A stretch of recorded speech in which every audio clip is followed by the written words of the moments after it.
Selamat datang kembali di channel Hariware. Episode ini kami rasa sangat menarik untuk dibahas mengenai harp dan hubungannya dengan pertanda kiamat, dan ada riwayat agama Islam mengenai hal ini. Kita simak selengkapnya dalam video ini. Silahkan duduk manis dan besarkan volume video Anda sebelum menonton.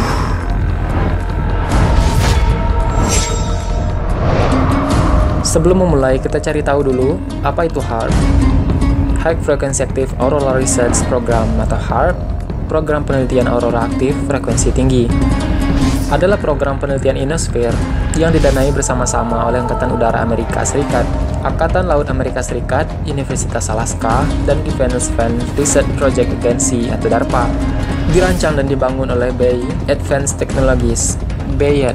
HAARP bertujuan untuk menganalisis ionosfer dan menyelidiki potensi pengembangan teknologi ionosfer baru untuk komunikasi radio dan pengintaian. Program HAARP beroperasi di sebuah fasilitas subarktik besar bernama HAARP Research Station dan terletak di lahan milik Angkatan Udara dekat Kalkona, Alaska. Instrumen terpenting di HAARP Station adalah Ionospheric Research Instrument atau IRI. Fasilitas pemancar frekuensi radio bertenaga tinggi yang beroperasi di gelombang frekuensi tinggi.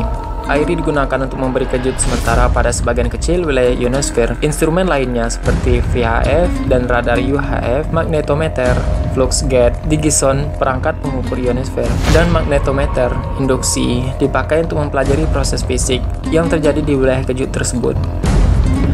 Operasi di HAARP Station dimulai tahun 1993. IRI yang saat ini beroperasi selesai dibangun tahun 2007 dan kontraktor utamanya adalah BAE Systems Advanced Technologies.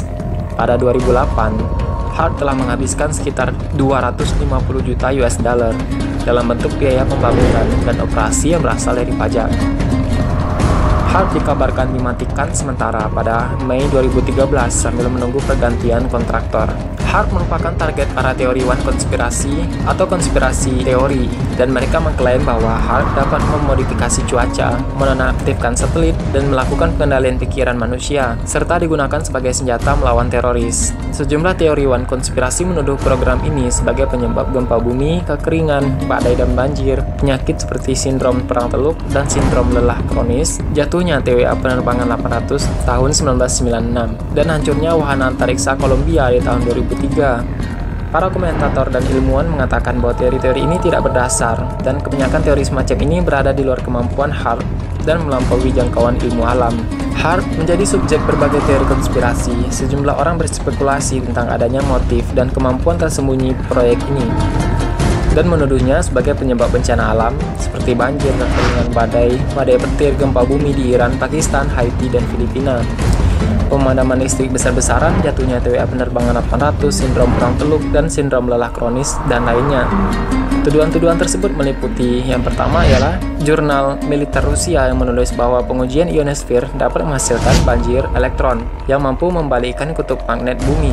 Lalu Parlemen Eropa dan Lembaga Legislatif Alaska mengadakan sidang dengan pendapat tentang HAARP. Parlemen Eropa menyebutkan masalah lingkungan.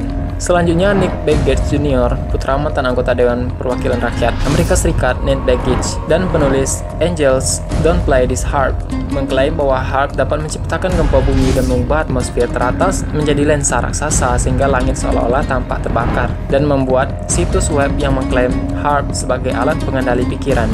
Mantan gubernur Minnesota dan teoriwan konspirasi ternama Jesse Ventura mempertanyakan apakah pemerintah menggunakan HAARP untuk memanipulasi cuaca atau membombardir masyarakat dengan gelombang radio pengendali pikiran. Juru bicara Angkatan Udara Amerika Serikat mengatakan bahwa Ventura mengajukan permintaan resmi untuk mengunjungi stasiun penelitian ini, namun ditolak. Ia dan krunya muncul begitu saja di HAARP dan ditolak masuk.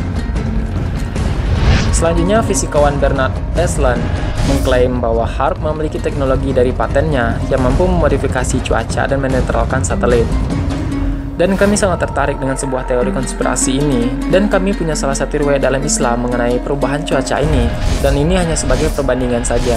Bagi yang non-Islam, cukup jadikan sebagai literatur rujukan saja, dan ini ada. Kemungkinan juga bisa berkaitan dengan pengetahuan tentang hari kiamat, dan setiap manusia tidak pernah mengetahui kapan akan terjadinya, dan bagaimana kejadian dahsyat itu terjadi. Kita bisa lihat kepada beberapa hadis yang merujuk tentang ciri-ciri hari akhir tersebut, yang telah digambarkan oleh Rasulullah SAW.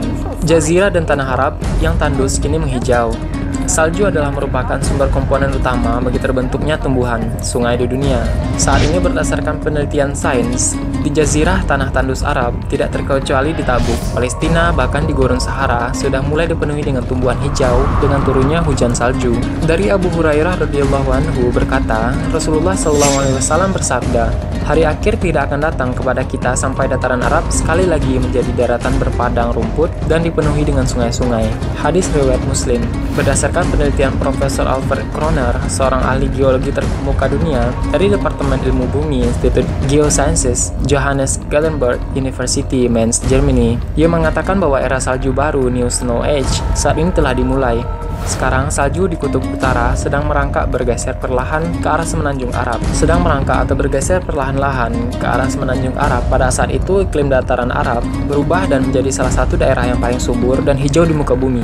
Ini merupakan fakta sains yang tidak bisa dibantah. Turunnya salju di Arab Saudi ini bukan merupakan hal yang aneh, karena Rasulullah SAW telah menyabdakan 1400 tahun yang lalu.